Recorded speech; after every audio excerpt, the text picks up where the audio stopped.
You guys had a good weekend.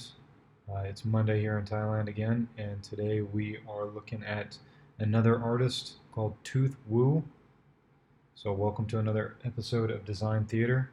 We're going to go through and look at some of this guy's work, see some of the things it is that we can learn. And so, what I have from this guy is mostly his character designs. I think this guy's done some illustration work as well. But I really dig his character designs, specifically because he does a really good job of showing how to use line weights in order to depict depth and in order to depict things overlapping with one another. So what I mean by that is whenever we look at this illustration, when we look at it from far away, our tendency, especially if we're just beginning, is to look at something like this and to just see a bunch of lines. But what it is that we can really see is a bunch of shapes that are basically overlapping with one another, right? And the way that he shows a shape overlapping is he shows these thicker strokes that go along here, right? You have one here. And this contrasts against these very thin lines, right? So there's a lot of different ways that he shows overlap. Again, it's the same thing. You have this big shape here in order to give this shape weight, in order for it to feel like it's in front of him. Then we have this very big shadow shape here, right? This really big shadow shape. It's all in here. Same thing with his hand. Same thing with in between his arms, underneath his arms.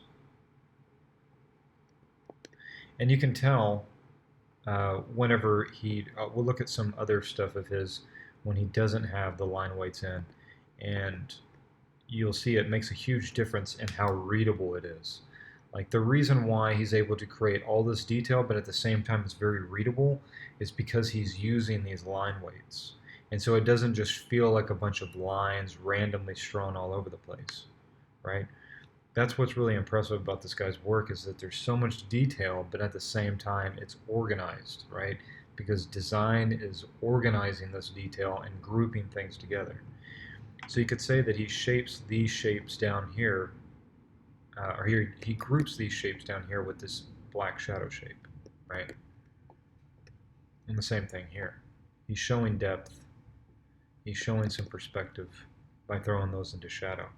Now, outside of that, as far as the other design principles that we've talked about before, we have big, medium, small. We can see that here in the design of this weapon that he's holding. The weapon is not subsectioned. The weapon is subsectioned into different sizes, right? So you have basically the big section here, the biggest section. This one is more like a medium shape, right? And then we have a small shape here. And then we have another, I guess you would put this in the medium category, right? Now these are very square shapes. And like I mentioned before, we can find those same sorts of square shapes all throughout the design, right? These are all square shapes, essentially, right? All these armor pieces are square.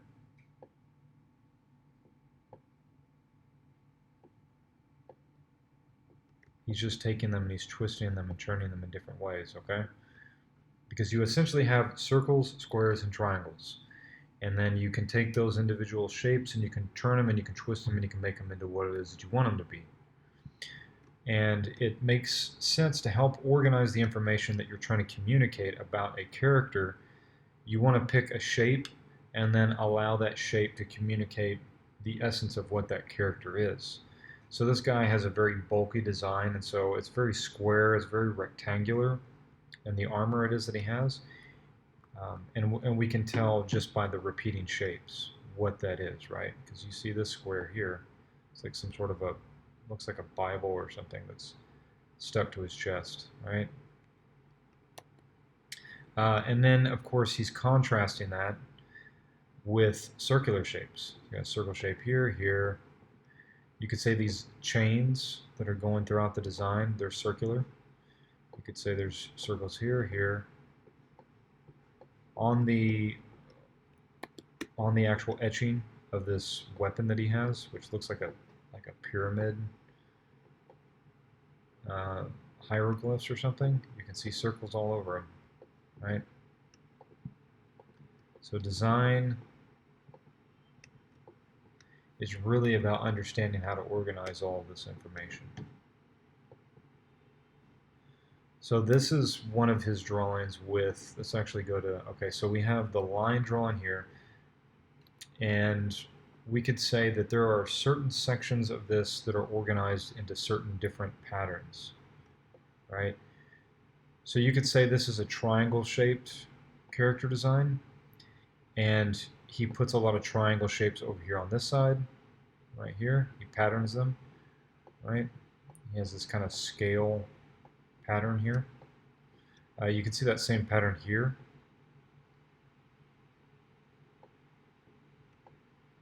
You can see that same sort of triangle pattern in the arrow that he's about to shoot. And you can see the scales on the back as well. And you could say that this bow is all one big shape that is triangular, right? So I've got all these points. All these points. Same thing here. The teeth. The teeth of whatever monster he killed before. And this is another really good example of using the design in order to tell a story too. You don't want to just pick a shape and then arbitrarily start putting these shapes all over them. You want to think about, what can I communicate? What kind of a story am I trying to tell?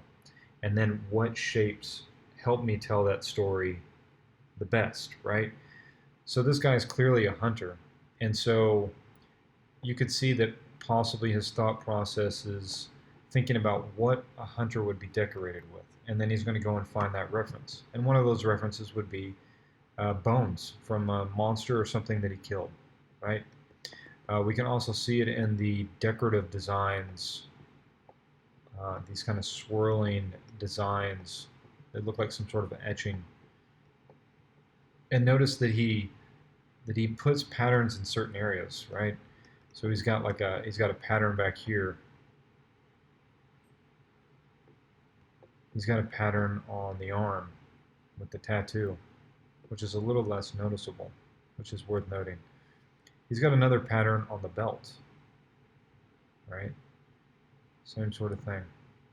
He doesn't really have a pattern on this part of the forearm, which is interesting because if there was a design here, then the design might get lost in all of this detail here in the background.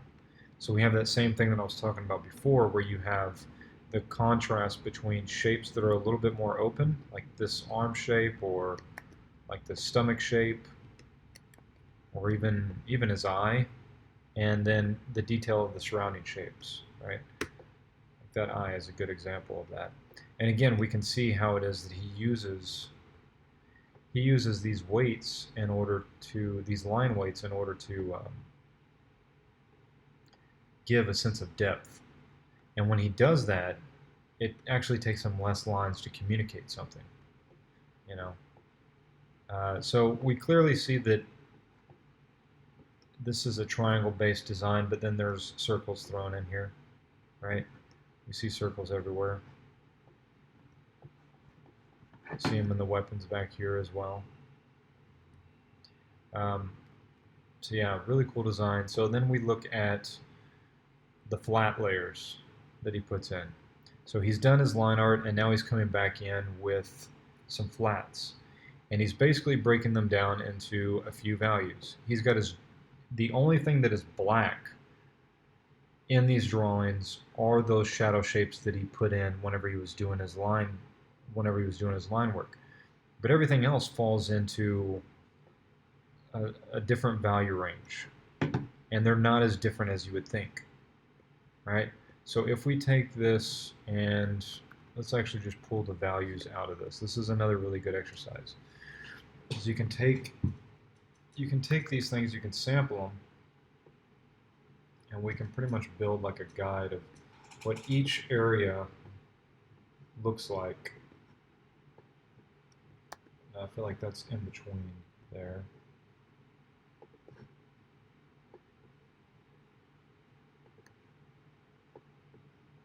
Right.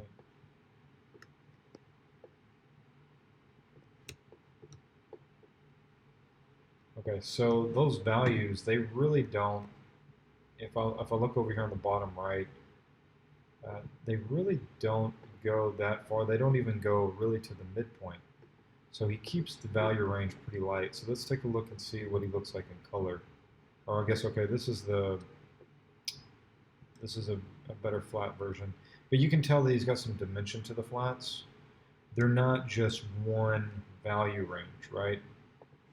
Like he's got these dark shapes, and then out of that there's a shadow that is emitting from that is not nearly as dark as the black. It's maybe only at the halfway point, right? It's only at the halfway point. Same thing with what looks like back here. Yeah, it's at the halfway point. But he's putting in some dimension by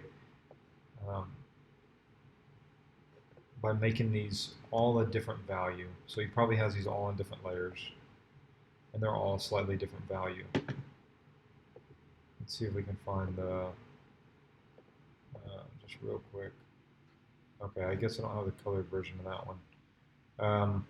Well, I guess since we're looking at this one, actually, let's look at the other one. Yeah, let's look at this one. So again, we have this organization of shapes. Man, this design is just so cool. I love stuff like this. It's just creepy and weird, and it's got this like Mad Max sort of thing going on. He's got a lot of flowing lines in this design, right? He's got them all kind of coming down, and that goes along with the flowing lines and the fingers as well, right? But again, I guess you could say this is he's got a lot of cylinders, so this would be in a sense like a circular drawing. This is an awesome painting.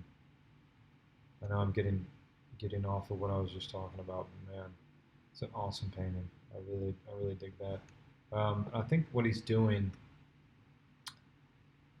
is he's doing the line work, and then he's coming back in with his grays, and then he's just dropping some color on top of that. And this saves him some time because he's got the value ranges already figured out separately than the color. So he doesn't have to wrestle with the color. He can just come back in on another layer and drop colors in. Now when it comes to this painting, I mean, compositionally, there's a lot of interesting things going on that are worth noting. You know, like I mentioned previously, you have this kind of flow, right? This kind of flow. It's keeping you right here in this area. You could say it's the same thing with these coming down and this going over. There's kind of a flow, and it's all kind of pointing us. It's all taking us through. You can almost think of it like a racetrack, like creating a racetrack for the eye, where it's going to go, where it's going to circle around. And really, you could think of it as like, you can lead the eye directly there, but then you can also create like a visual path that goes around it that keeps your eye interested in this area. Because when you look at the painting itself, I mean, obviously your eye wants to go here, right? I mean, you want to see more in detail, like what is going on here.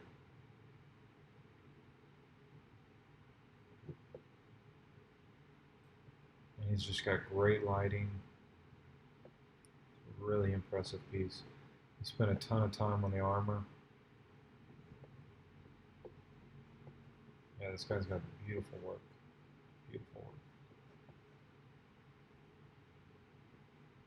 But you could say that all these different elements, like I said before, they're all pointing you here, right? Even the hair. It's all coming to a point, right? And then we can also say that the helmet itself is contrasting against everything that's going on around it. So this helmet is very symmetrical. The two sides of it are very symmetrical. But the rest of this piece is very asymmetrical. You know, you have this line going this way, and then you have this line going this way, right?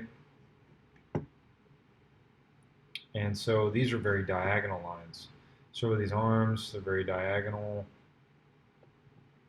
And really, in a way, you could say that these arms kind of complete this path. You know, your eye can come down here and it could catch onto one of these arms.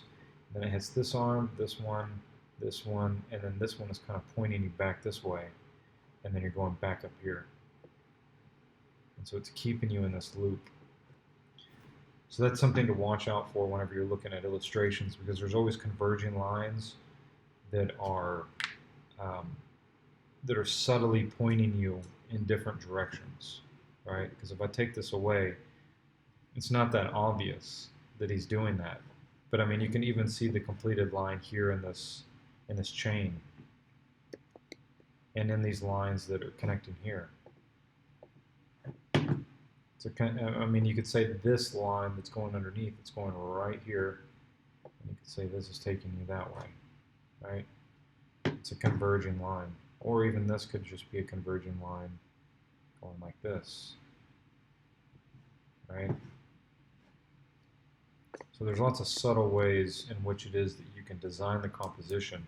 And really a good way to do something to understand composition is to break this down into a thumbnail, which is something that I'm doing on my Braum Masterclass videos on this channel that you guys should check out. All right, guys, thanks for watching these videos. Stay tuned. I'll have another artist tomorrow. Thanks, guys, for watching. Drop a comment below if there's an artist you'd like for me to look at. Thanks. Take it easy.